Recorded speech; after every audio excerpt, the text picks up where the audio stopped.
IA de México. Presenta inversiones inmobiliarias con Karim Goudiaby. ¿Qué tal, querida audiencia? Les saluda Karim Goudiaby, conductor del programa de inversiones inmobiliarias, y feliz de estar aquí de regreso con ustedes en el estudio de la Ciudad de México, aquí en Grupo Imagen, Radio y Multicast. Como saben, durante este verano, pues el formato del programa es un poco diferente. La mitad del tiempo la paso por acá, la otra mitad en Europa. Hacemos el programa desde España, estuvimos desde Ibiza en los últimos 10 días. Obviamente agradezco a cada uno de ustedes que siempre nos mandan tanto temáticas como, por supuesto, sus saludos a través de las redes sociales. Me encuentran, de hecho, equipo como Karim Neximo en Instagram. Y siempre contento de poder pues agradecer, por supuesto, al equipo de colocutores que nos acompaña cada día, que son en realidad pues gente como Genaro Jiménez, Andrés Muñoz o Carlos Nava, que han hecho un trabajo espectacular con nuestro equipo de analistas. Pero bueno, feliz de estar aquí de regreso en el estudio. Como siempre, vamos a ayudarles a entender cómo invertir en bienes raíces de manera inteligente o ayudarles a entender cómo comercializar los bienes raíces. Son las dos misiones que tenemos en el programa. Y para todos los que se preguntan si hay temas que platicar de los bienes raíces constantemente, pues la primera temática del día les va a ayudar a darse cuenta que bienes raíces es el negocio de la vida. De un lado vamos a ver cómo el sistema, el gobierno, la regulación, pues quiere de cierta manera contener un poquito lo que sucede en diferentes mercados. Durante las últimas semanas hablamos de gentrificación, platicamos de los efectos de esta gentrificación aquí en México y de ejemplos de ciudades que habían luchado contra ella, como Barcelona, por ejemplo, o como Nueva York o París. Y hoy vamos a platicar de los anuncios principales de la presidenta, de la jefa de gobierno de la Ciudad de México, que presentó su plan para contener un poco el crecimiento de los precios de la vivienda. Me acompaña para platicar de esto Horacio Urbano, que es nuestro primer invitado. Horacio, como siempre, un gustazo tenerte por acá. Sabíamos tú y yo que pues en realidad el gobierno iba a tener que tomar ciertas medidas. Tengo una opinión bastante crítica yo, así que me la voy a reservar por el momento. Principalmente, primero me gustaría que tú como experto nos cuentes un poco de cuáles han sido estos anuncios y cuál es tu perspectiva. Adelante.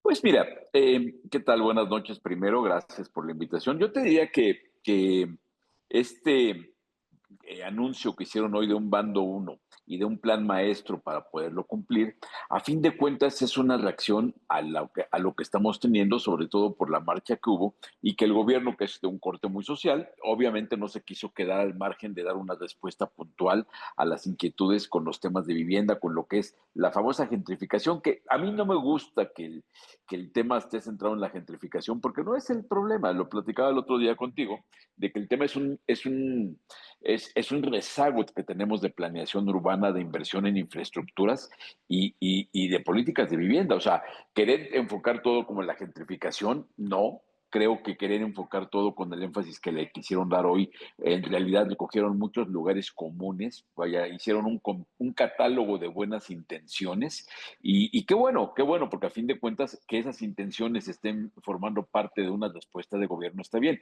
Lo que hace falta es ver cómo le van a hacer para ponerle pies a todo eso, para ponerle dientes, y yo quisiera esperar que más que querer cumplir los 14 puntos que cumple, que propone este bando 2 y las acciones que propone el plan maestro, pues la intención tendría que ser generar un proyecto integral de ciudad con horizontes de muy largo plazo y aterrizarlo a través de instrumentos de planeación urbana debidamente vinculados con muchas cosas que tienen que ver con gobierno, con inversión en infraestructura, con definición de zonas urbanas, con apoyos, porque a mí me parece que hablar de una estrategia así, sin tocar temas de fondo como la falta de actualización de los planes de desarrollo urbano, la falta de inversión en infraestructura o el inmenso problema que tenemos de que los permisos de vivienda, a ver, me parece un absurdo que se hable de que una de las causas de la gentrificación es la especulación inmobiliaria, cuando las realidades que tenemos los años recientes han sido de muy pobre inversión inmobiliaria en la ciudad porque los permisos son muy complicados. Entonces, yo diría a ver, el gobierno, ¿qué tendría que decir? Queremos cumplir un objetivo social, que las rentas no se disparen, que la vivienda no se dispare, que haya opciones para todos, y para eso queremos un plan de desarrollo urbano, vamos a invertir en infraestructura, vamos a evitar que los permisos de construcción se lleven 2, 3 o más años. Eso sería muy bueno, eso ayudaría mucho más que varios de los puntos que se vieron hoy, porque lo que se presentó hoy, de alguna forma, si no se maneja de una forma integral, son puras acciones aisladas. Es mi opinión, mi querido Karim. Estoy de acuerdo contigo. Quería dejarte, obviamente, compartir tu opinión y quizás un poco ahondar sobre esto. Yo primero pienso que el gobierno en general y en casi todos los sectores del negocio llega tarde y siempre llega detrás de que los hechos se han materializado y casi nunca anticipa. Lo que me preocupa aquí cuando hablamos de la crisis de la vivienda en México y particularmente del impacto de Airbnb es que es fácil encontrar un culpable o es fácil buscar un culpable que tiene un reconocimiento de marca tan importante. De hecho, bien interesante tomar en cuenta que hablamos de Airbnb o de plataformas de corta estancia cuando Booking.com, por ejemplo, es probablemente 2 o 3 o 4 veces más grande que Airbnb, además en volumen de operación. Pero lo que me preocupa es que hay una coyuntura, hay una oportunidad tremenda para México en los próximos 12 meses con la Copa del Mundo, con el hecho de que pues habrá obviamente cada vez más visitantes aquí y nos concentramos a platicar sobre medidas para frenar la inversión, para frenar el entusiasmo, para frenar la preparación de estos eventos. Y además, casi en todos los países donde pusieron este tipo de medidas, en realidad casi el fenómeno opuesto se ha presentado, de que no han bajado los precios. En Barcelona, por ejemplo, o si tomo Ibiza, donde estaba la semana pasada, pues hay una casa brutal sobre, por supuesto, los anuncios ilegales, los que no tienen licencias ahí, porque hay una necesidad de tener una licencia. Y al final del día, pues, no es que haya más vivienda para la gente. Quitaste vivienda del mercado, la gente está rentando en el mercado negro porque pues quieren mantener sus actividades y no quieren poner en renta a largo plazo su vivienda. ¿Okay? Y entonces lo que ha hecho el gobierno de Ibiza localmente pues es empezar a usar los terrenos que tenían ellos en reserva territorial y dedicar estos terrenos a la construcción de vivienda, o han dado incentivos, por ejemplo, a los que quieren desarrollar vivienda, pero para vivienda a largo plazo y que no sea vivienda a corto plazo. Y yo lo que siento es que la respuesta, este catálogo de medidas es un catálogo que intenta apagar un fuego, pero que no realmente habla no habla de manera responsable a la población. Y siento que para los políticos es difícil, sino imposible, hablar a su población para decirles, hey, la bronca es que el problema que tienes no se va a resolver en 5 minutos, va a tardar años y para esto va a ser lo que acabas de mencionar, ¿okay? Un plan completo, exhaustivo, y vamos a implementar, redirigir recursos y vamos a agilizar los permisos y vamos a ver resultados en 24 meses o en 36 meses o en 48 meses si vamos un poquito más lento. Y esto a mí me preocupa, Horacio, porque mientras pues espanta a los inversionistas, espanta a los propietarios que rentan, espanta a las personas que usan estas plataformas también para generar un ingreso secundario, y yo no creo que sea la solución a largo plazo de este asunto. No, yo creo que mucho fue jugar para la tribuna, es darle alguna respuesta. La gente se queja de que la gentrificación y de la falta de vivienda, vamos a decir que vamos a acabar con la gentrificación y vamos a decir que vamos a hacer más viviendas. Y eso, de alguna forma, es la salida fácil. Me parece que la salida responsable es reconocer, como tú dices, que es un problema de fondo, no es inmediata la solución, y sobre todo creo que lo más complejo es que el gobierno reconozca que es responsabilidad absoluta del gobierno el conducir este esfuerzo, el planear, el invertir y el dejarse acompañar. Decir cosas como que la realidad es que el sector inmobiliario no puede, se le acusa por un lado de ser la especulación inmobiliaria, pero la realidad es que el sector está en mínimos históricos. O sea, hace mucho que no se hacía tan poca vivienda en la ciudad como ahora. Entonces, hablar de especulación cuando están mínimos históricos me parece un contrasentido.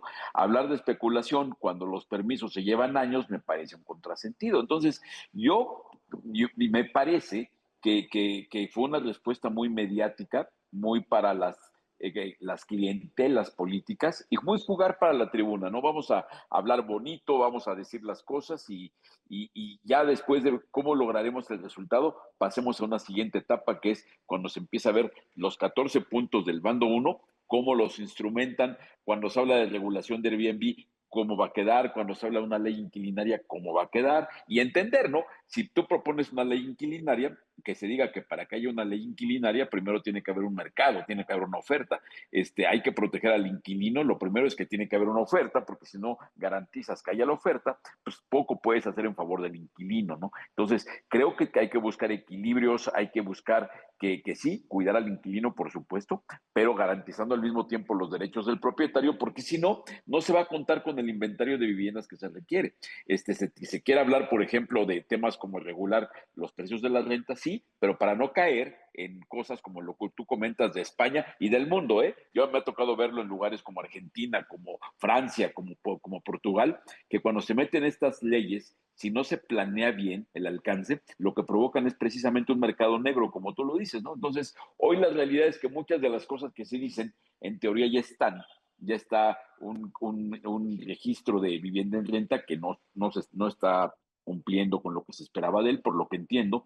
Y me parece que lo que tiene que haber es reglas claras, transparentes, mecanismos de cumplimiento y un paquete de incentivos, porque a veces por el lenguaje, cuando se habla de la especulación inmobiliaria, pareciera que se olvidan de que no es que la construcción de viviendas sea lo único que haga falta, faltan muchas cosas, por eso hablo yo de un proyecto integral, donde si hablas de regulación inquilinaria, de nada sirve si no hay un proyecto integral para que esa regulación esté en el marco de que haya mucha más vivienda en renta, en venta, chiquita, grandota, de diferentes valores. O sea, no todo es atender a los grupos de menores ingresos porque esto es un ecosistema, ¿no? Y ya lo hemos platicado otra vez, de que si no hay vivienda para las clases medias van a tomar las viviendas del nivel de abajo, expulsando a esa gente. Entonces, sí creo que la oportunidad, bueno, lo que me parece positivo es que se retoma el debate, se retoma el análisis y se habla de que va a haber mesas. Ojalá que esas mesas sirvan, ojalá que esas mesas no sean eternas y el tiempo que se lleven haga que sea inviable que se aterrizan en cosas. Entonces, positivo que se retome el debate. Y delicado, que obviamente confío yo en que el gobierno tenga la intención de hacer las cosas bien, convoque, no se deje ir con la tentación de caer únicamente en los activismos, en buscar a los activistas, todo aquello, que hay que atenderlos. O sea, el reclamo de vivienda y de la gentrificación es muy válido, pero lo responsable es hacer las cosas de fondo para que la solución sirva, ¿no? Estoy de acuerdo contigo. ¿Eh? Positivo el hecho de que haya cierta empatía frente a la situación complicada. Pero yo te lo juro, estoy harto de los gobiernos que no consideran que su gente es capaz de escuchar un mensaje. Tipo, no te puedes sentar para decir, oye, nosotros no tomamos las decisiones adecuadas para tener un mercado fluido. Regreso a los cursos de economía básica, Adam Smith, oferta-demanda. Frenamos la oferta tanto, bloqueamos la oferta tanto que obviamente cuando ya no hay inventario y hay una demanda creciente, porque lo bueno de bienes raíces es que no hay tanta sorpresa. Calcular el impacto demográfico del crecimiento de las familias mexicanas te da la posibilidad de trazar literalmente una línea de la población que vas a tener que alojar en los próximos años. ¿Okay? Y entonces, como no lo hicimos, pues hemos acentuado la crisis. ¿Okay? Mientras... Además, si agrego mi pensamiento completo, además, como no hemos creado oportunidades de creación de valor, de empleo y de ingresos por las personas, pues algunos emprendedores que han visto un vacío, un problema, decidieron crear algunas plataformas, Uber en su momento, ahora Airbnb, para que la gente pueda monetizar y generar un ingreso adicional. Lo que además ayuda a la economía total de México porque facilita que la gente consuma y esto pues ayuda. Y entonces como no hicimos esto, pues hemos creado una situación delicada para la vivienda. Y entonces ahora pues lo que vamos a hacer es encontrar medidas pequeñas, muchas además, no es como si 14 puntos es un montón, en un plan de 14 puntos es un montón. Y esperemos que el mercado se reequilibre. Yo no lo creo. Y yo creo que la gente votaría más por políticos que fueran capaces en realidad de hablar de manera transparente y responsable a sus ciudadanos y no de manera un poco así populista para intentar apagar este incendio que se va a reencender en la próxima marcha que se presentará. Algunos dicen que habrá una marcha este 20 de julio. ¿Qué piensas que podría pasar este día? Mira, yo creo que sí va a haber marchas, porque como el tema se politiza, los mismos grupos políticos, y no hablo del gobierno, los mismos grupos políticos evidentemente van a sacar a sus fuerzas. Esas demostraciones de poder y demostraciones de músculo siempre se van a dar. Entonces, yo creo que este llamado al debate es bueno, pero implica cosas como esas, ¿no? Van a salir los grupos, entonces cuando el gobierno habló hoy de abrir mesas de diálogo, ojalá que estos grupos entiendan que las mesas tienen que sentarse en ellas y no es llegar a imponer las ideas, ¿no? Ni del gobierno, ni de los activistas, sino también escuchar a los profesionales del sector, a los académicos, a la academia. Que también la academia es un tema difícil porque hay veces que la academia es tan empírica que están llenas de un buen deseo populista sin entender la realidad, ¿no? Entonces, creo que hay que entender en dónde estamos parados, cuál es una realidad, entender que más allá del derecho a la vivienda, para cumplir ese derecho, hacerlo efectivo, hay que hacerlo efectivo en el contexto de un sistema económico. O sea, no se van a regalar viviendas, eso es un hecho. No se va a dejar que la gente viva gratis en las casas, eso es un hecho. Entonces hay que crear un ecosistema que permita que estos bienes que se necesitan para atender el derecho a la vivienda, para hacerlo efectivo, se den. Hay que hacerlo en unas condiciones que permitan que todos queden atendidos, que las poblaciones vulnerables tengan respuestas, pero en un ecosistema que sea sostenible y sustentable, ¿no? O sea, que sí funcione, que haya un retorno para que esos recursos permitan que se siga haciendo. De nada sirve hacer un programa de 1,000, 2,000, 3,000 casas si todo el recurso se concentra ahí. Tiene que haber una revolvencia, tiene que haber que una economía circular donde las cosas regresen, donde haya forma de volver a hacer nuevas casas, que cada vez se hagan más casas y la realidad que tenemos, ¿no? Que las casas cuestan lo que cuestan porque el sistema económico provoca que los materiales cuestan en eso. Lo que tendría que hacer el gobierno es reconocer las partes que les tocan como gobierno para bajar el precio de este producto, que son permisos, la planeación urbana, la infraestructura. Ellos con que se encarguen de lo que se tienen que encargar, con eso estamos hechos, no hace falta que metan las manos de más. Estoy de acuerdo contigo y me hace pensar de la importancia, si quieres, del think tank inmobiliario que habías desarrollado en este año, en mayo, al inicio de mayo, cuando reuniste a los diferentes actores para decirles, oye, hay que tener una visión holística y hay que intentar entender cuáles son los retos y planear a largo plazo. Y hoy cuando escuché estas medidas dije, pues hubieran tenido que estar allá, hubieran tenido que platicar contigo, con nosotros, porque ahí los actores responsables del sector inmobiliario advocan justamente por un mercado, si no regulado de manera extrema, pero que esté equilibrado justamente para evitar este tipo de situaciones, ¿no?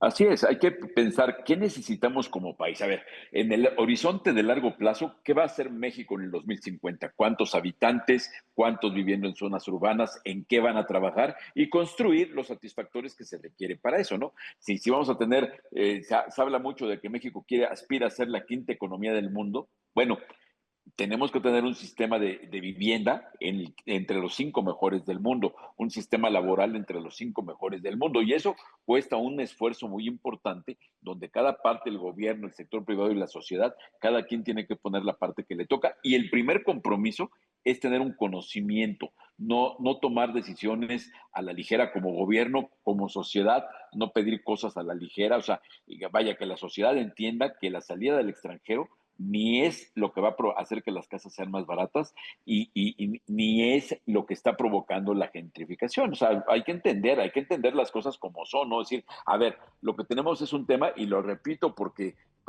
nos tiene que quedar claro a todos, es un tema de proyecto de país, proyecto de ciudad, planeación urbana, inversión en infraestructura y políticas de vivienda.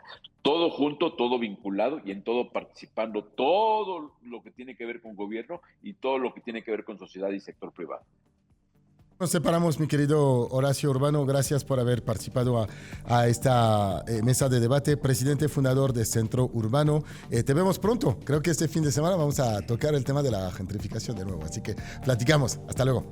A ver, uno de los propósitos que tenemos en este programa es ayudarles a cada uno de ustedes que nos escuchan, que nos ven cada semana, a entender cómo fabricar dinero gracias a los bienes raíces. Y siempre digo que fabricar dinero cuando ya lo tienes es algo relativamente fácil. De hecho, hay un montón de teorías relacionadas a esto que dicen que lo más difícil es el primer millón. De hecho, Peter Thiel tiene un libro fantástico que dice de 0 a 1. Sé que es la etapa la más complicada. De 1 a 10 tradicionalmente es más difícil. Y entonces buscamos en este programa pues acercarlos a actores que justamente tienen este mismo propósito, el de compartir su receta secreta y el de acercar oportunidades de inversión inteligentes. Y para ello estoy muy feliz de tener en el estudio aquí con nosotros al socio fundador y presidente del Consejo de Kiva, Fernando Amezcua Hernández Chávez, que nos va a platicar un poquito de la empresa, y se conecta con nosotros también a Yamil Pérez, quien es socio y asesor de inversiones de Kiva. Feliz de tener a Yamil con nosotros. Obviamente nos escucha regularmente. Yamil, te extrañamos aquí en el estudio. Ojalá pronto estarás con nosotros. Pero si quieres, vamos a empezar con Fernando, que está aquí en el estudio. Y para no traicionar secretos, nos gusta en el programa cuando recibimos nuestros invitados, pues conocernos, pasamos un poco de tiempo juntos aquí. Nos platicaste a mí y a mi compañero Kevin con Brisa, que está aquí con nosotros, de la historia de la empresa, y lo vamos a volver a hacer aquí. Porque a mí me mueve cuando alguien tiene un propósito claro. Y al final el éxito tradicionalmente es tener este propósito claro. ¿Cómo estás, Fernando? Muy bien, muchas gracias por la invitación, Karim. Feliz de estar aquí en tu programa. A ver, cuéntanos un poquito de qué es Kiva, vamos a empezar por allá, y cómo llegaron a desarrollar esta empresa. Sí, bueno, empezamos en el tema inmobiliario hace 23 años y fue con un firme propósito de generar valor a nuestros inversionistas a través de un inmueble en donde hicimos muchas casas, hicimos muchas viviendas, más de 4,000, en donde el modelo era, se hacían las casas, se vendían, recibían un retorno y seguían invirtiendo y entraban a otra tanda y a otra tanda y a otra tanda, en donde pues hicimos en diferentes estados, muchas casas, ¿no? Y a través que pasó el tiempo, muchos inversionistas nos pedían, oye, es que quiero algo más fijo, porque a fin de cuentas esto es un negocio también. O sea, es un tema en donde pues yo tengo mi negocio, pero es un negocio de que compramos los terrenos, se hacen las casas, dependemos de un mercado, dependemos de una venta, y yo ya quiero más tranquilidad. Oye, quiero quedarme con algunas de las casas para rentarlas, o, híjole, lo que pasa es que la vivienda paga menos renta. ¿Qué pasa si se ponen a hacer comercial? Hicimos un par de centros comerciales para clientes nuestros y nos dimos cuenta que muchos de nuestros inversionistas lo que buscaban era algo fijo, con rentas altas, que les genera plusvalía y que estuvieran protegidos contra inflación. Entonces, hicimos el primer centro comercial hace ya 13 años o poco más de 13 años, en donde lo hicimos para darle ese beneficio a algunos inversiones que nos lo estaban pidiendo, y nos dimos cuenta que la mayoría de nuestros inversiones lo querían. O sea, decían, tengo algo que me da rentas, que me protejo contra la inflación, porque las rentas están protegidas al menos contra inflación, y me genera una plusvalía arriba de la inflación. Entonces, tengo flujo para vivir y además cada día soy más rico. ¿Por qué? Porque la plusvalía real de un inmueble es arriba de inflación, en la mayoría de las veces, sobre todo cuando estás en una muy buena ubicación. Entonces, así es como nace Kiva, y tenemos el firme propósito de generar un bienestar patrimonial hoy tenemos más de 1,500 inversionistas que hoy lo que buscan es tener ese ingreso, segundo ingreso, que puedan heredar después ese ingreso a sus hijos y a sus nietos en ubicaciones irreemplazables. Y platicamos justamente de este concepto de democratización y del rango de inversionistas desde 6,000 pesos hasta docenas de millones de pesos en realidad para tus inversionistas más grandes. Y quiero regresar al concepto de residencial versus comercial, porque en la cabeza de la mayoría de los inversionistas que nos escuchan, conocen su casa. Entonces imaginan que desarrollar, construir o rentar una casa es más fácil que involucrarse en un negocio comercial. De un lado, quiero que nos expliques un poco la tesis entre los dos. Muchos dicen, oye, pues es imposible para un pequeño inversionista invertir en una plaza comercial. Y creo que para los que nos escuchan en Guadalajara, ¿quién no quisiera ser socio de Andares o de Mítica aquí en la Ciudad de México o de alguna plaza de lo más de Angelópolis allá en Puebla, por ejemplo? Y en la cabeza de la gente muchas veces esto es para las bolsas grandes, no es algo que está al alcance del inversionista promedio. Sin duda, esa es la esencia de Kiva, es la democratización de este tipo de inversiones, porque, a ver, el dinero de la gente, o sea, todo mundo pues trabaja y con el sudor de su frente para lograr un capital, ¿Y por qué no pueden tener este tipo de inversiones que les generan más del doble de rendimiento? Y nada más se tienen que o sea, decir, pues es que es una casa que igual y compré y pues igual la renté, en donde el ticket es muy pequeño, ¿no? Quédate con nosotros porque había olvidado que este bloque era mucho más corto y me están gritando ahí del tiempo. Vamos a regresar y continuamos contigo. Bien, continuamos, equipo. Una disculpa por la dificultad de acostumbrarse de nuevo al ritmo del programa aquí desde el estudio de la Ciudad de México. Estamos con Fernando Amezcua, socio fundador y presidente del Consejo de Kiva, y está conectado con nosotros vía Zoom Yamil Pérez, socio y asesor de inversiones. En breve estaremos con él. Te decía, Fernando, entonces, de los dos conceptos de democratización, pero también del concepto de residencial versus comercial, perdón. Y quiero que desarrollemos esta tesis porque pues, obviamente aquí intentamos educar y compartir un poco de nuestra reflexión de los que ya le dieron muchas vueltas a la inversión, de cuál es la mejor combinación entre el tiempo que le dedicas, el retorno obviamente que obtienes, la facilidad de operación para llegar a un momento en el cual pues realmente realmente puedas vivir de tus rentas, que creo que es el sueño que todos obviamente comparten aquí. Claro, a ver, la cantidad de inmuebles que hay de habitacionales es brutal, ¿no? Pues es lo que más hay, es lo más fácil de adquirir porque hay créditos de adquisición, puedes dar un enganche y tenerlo, puedes tener tickets bajos también, aunque tengas la lana, el dinero de contado.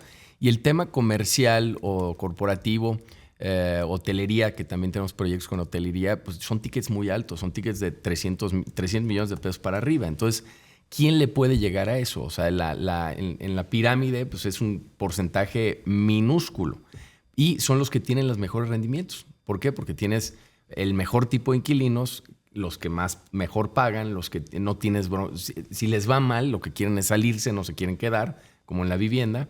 Es otro nivel inquilino, otro nivel en todos los sentidos. Y la esencia aquí va cuando nace es por qué el inversionista que no tiene esas cantidades de dinero no puede adquirir un inmueble como esto. Esa fue la razón de ser de Kiva y por eso tenemos tickets desde 2 millones, millón de pesos en los diferentes proyectos e inclusive a través de plataformas tenemos tickets de 6,000, 5,000, 7,000 pesos, ¿no? Como 100 ladrillos y brick, en donde lo que cada vez buscamos es que más gente pueda acceder a estos retornos que son el doble o el triple que la vivienda, o sea, porque son inmuebles que plusvalizan mucho más, porque son únicos. Es la esquina que está en la mejor avenida y no es la vivienda que pues, hay en Emil, en calles secundarias, terciarias. Te iba a preguntar justamente un poco sobre la tesis de inversión que tienen ustedes cuando eligen un proyecto y aquí con la comunidad que tenemos, a veces les decimos hay que buscar una ventaja competitiva injusta. Yo la llamo así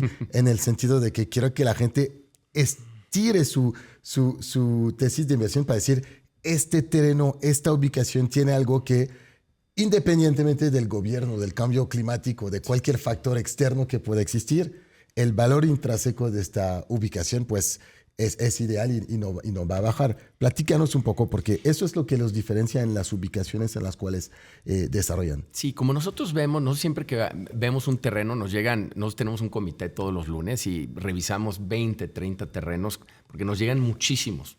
Y escogemos los mejores y más o menos, yo que al año vemos unos 300, 400 ubicaciones o quizás un poco más y escogemos 2 o 3 nada más. ¿Y qué buscamos? Como es un tema de largo plazo, nosotros verdaderamente cuando agarramos un inmueble y lo desarrollamos, no pensamos nada más en los siguientes 2, 3, 5 años, pensamos en los 150 años. ¿Qué va a pasar en la zona en los 150 años? ¿Cómo está la infraestructura? ¿Cómo está el tema de la plusvalía que se está dando ahí? Porque hay ubicaciones que puede haber crisis. Te pongo un ejemplo, ¿no? La Joya en Estados Unidos, ¿no? Fue la crisis del 2008, no pasó nada. No bajó o sea, se mantuvieron los precios. O sea, hay ubicaciones que son libres de crisis.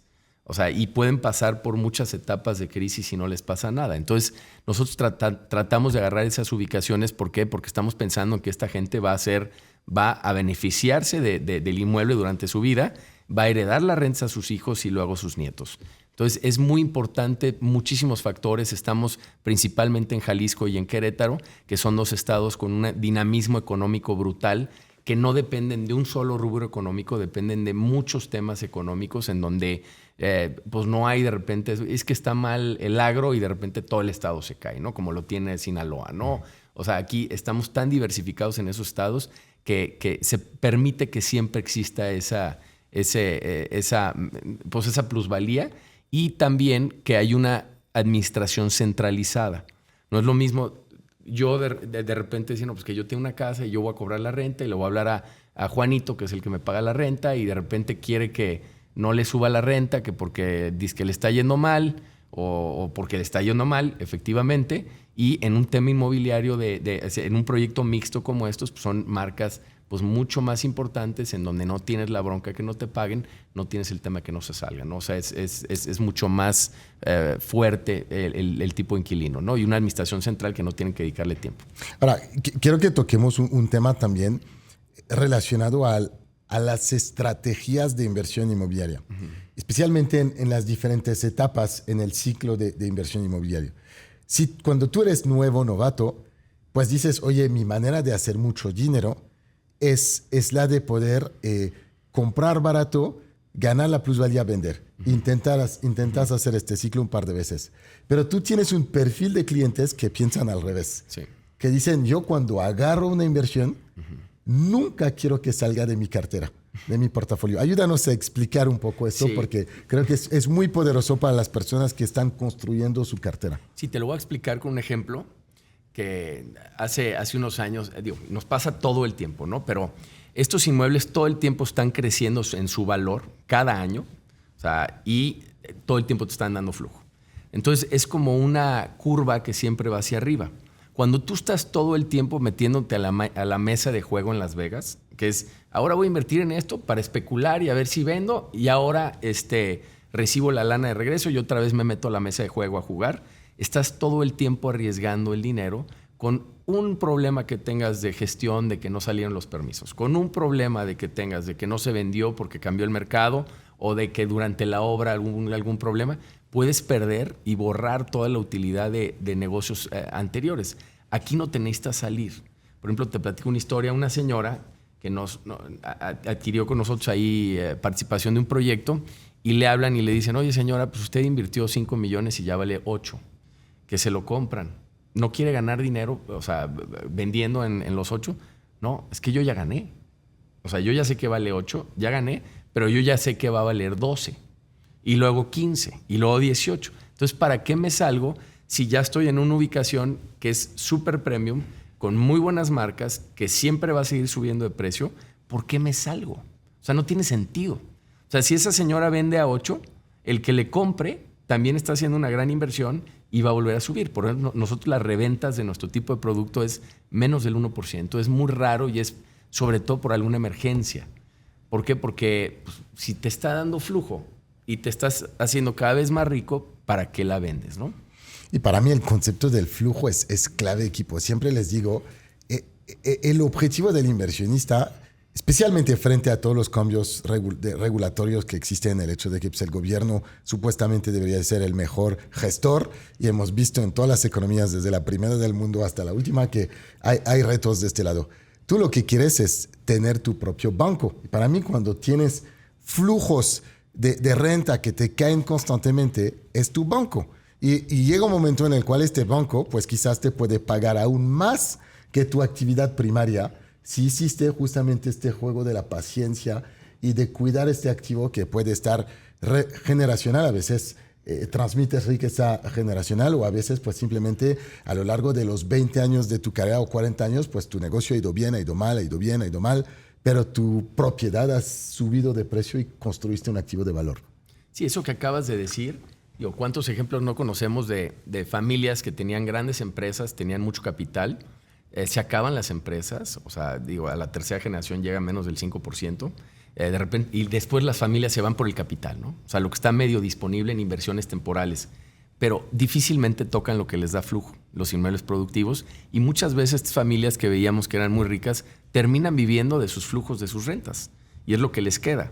Nosotros mucho de lo que buscamos y el propósito de Kiva es que las familias puedan hacer, cuando tengan algo de flujo, puedan tener estos inmuebles que les den certeza patrimonial, que les den certeza hacia el futuro y que a pesar de que los mercados cambien, que puedan tener problemas en sus empresas, que puedan tener problema en perder capital, que esto los mantenga fuertes patrimonialmente y con mucha tranquilidad hacia su futuro. Vamos a terminar contigo un momento, Fernando, y vamos a saludar a Yamil en los 2 minutos que tenemos. 1 minuto y medio, me dicen, Yamil. Así que vamos a aprovechar para que te presentes. Es un gusto saludarte, tenerte por acá.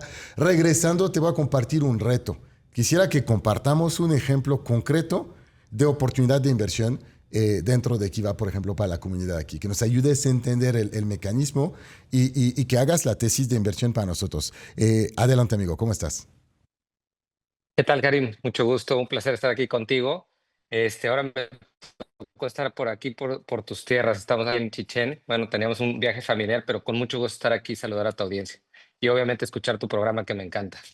Será un placer tenerte con nosotros. Así que, Yamil, quédate con nosotros. Vamos a regresar en breve contigo y vamos a asegurarnos de que nos puedas platicar, por supuesto, de este evento. Me da unos 20 segundos, equipo, para platicarles de un evento importante que tienen que apuntar en su calendario. El 2 de octubre, en colaboración con Grupo Imagen, organizamos la Cumbre de Inversiones Inmobiliarias. Es un evento que va a reunir 10,000 asesores e inversionistas en el centro Banamex de la Ciudad de México.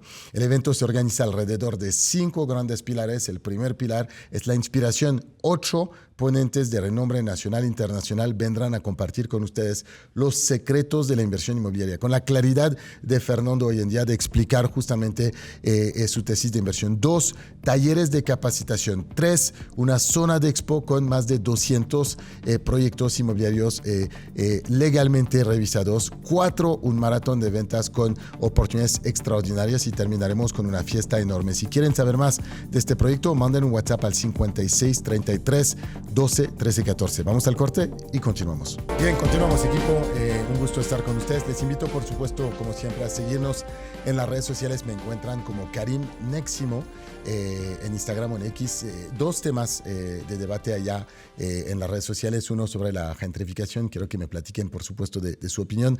2, de cuáles son las medidas que debería tomar el gobierno. Y 2, por supuesto, del concepto de democratización de la inversión inmobiliaria.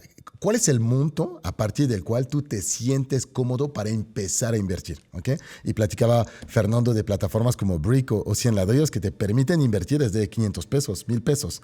Entonces no debería de haber razones, pero dime tú, ¿cuál es el monto mínimo a partir del cual tú empiezas a sentirte capaz de invertir independientemente de tu situación económica? Y Yamil, antes del corte te había pasado un reto, el de explicarnos una oportunidad de inversión, así que te dejamos el escenario. Claro, sí, claro que sí, con mucho gusto. Y bueno, un poquito respondiendo a esa pregunta que hacías, con nosotros en Kiva el monto va desde 950,000 pesos, pero a través de estas plataformas, como lo mencionas, como es Brick, como es 100 ladrillos, puedes invertir desde 1,000 pesos y ser parte de estos grandes proyectos.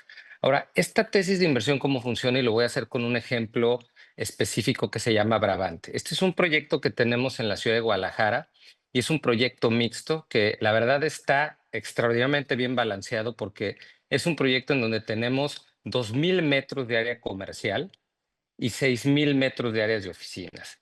Pero ¿dónde está ubicado? Y ahorita Fernando durante la entrevista hablaba que buscamos las mejores ubicaciones. Revisamos 300, 400 ubicaciones en el año y tomamos 2 o 3 de estas.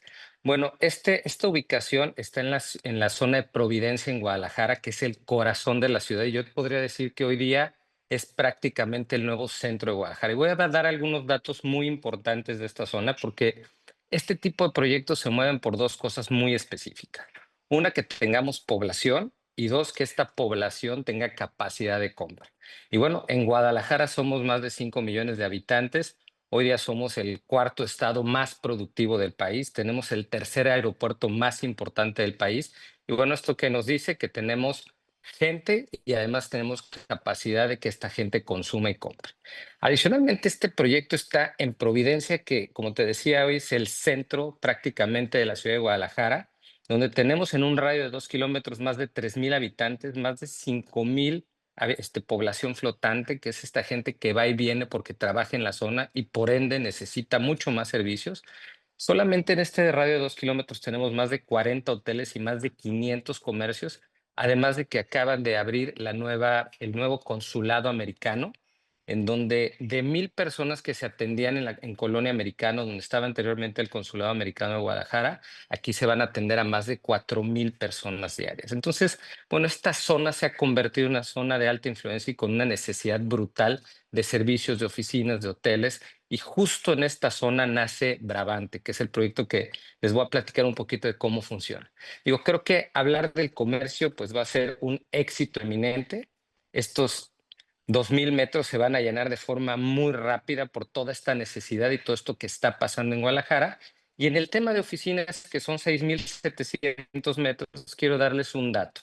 Esta zona de Providencia tiene una vacancia del 9%, es decir, el 91% de todos los metros construidos de esta zona están ocupados. Ahora me voy a ir a nivel de Kiva. En esta zona hoy día nosotros tenemos ya 3 proyectos terminados, operando y con una ocupación del 98%, con más de 25,000 metros de oficina en estos 3 proyectos que ya están terminados y operando. Es decir, nosotros tenemos una vacancia únicamente del 2%.